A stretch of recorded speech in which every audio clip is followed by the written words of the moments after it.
Under scrutiny, Susan Rice was just forced to concede that Obama's foreign policy was a failure.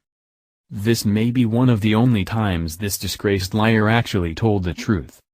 When pressured over Obama's failed North Korea policy, which has led us to this disastrous point we're at now, Rice had to admit that it was indeed a failure. President Trump has a lot of cleaning up to do. Obama National Security Advisor Susan Rice said Thursday that the U.S. has consistently failed to curtail North Korea's nuclear ambitions, even during the Obama era. "You can call it a failure," Rice told CNN. "I accept that characterization of the efforts of the United States over the last 2 decades."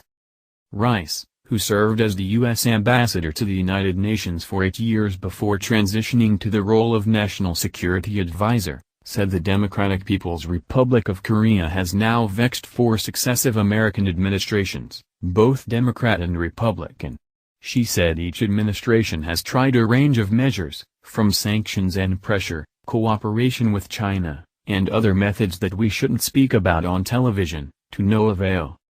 "The fact of the matter is, that despite all of those efforts, the North Korean regime has been able to succeed in progressing with its program, both nuclear and missile," Rice said. "That's a very unfortunate outcome. But we are where we are. And we now need to decide how to proceed." Rice advocated in a Thursday morning opinion piece in the New York Times that President Trump should tamp down his rhetoric and learn to live with a nuclear North Korea.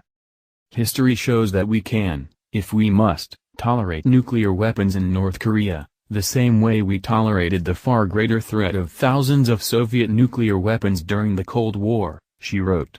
"It will require being pragmatic." Trump has retweeted views on Twitter that argue former President Barack Obama is to blame for the current escalated tensions with Kim Jong-un and the perception that the U.S. is vulnerable to a nuclear attack.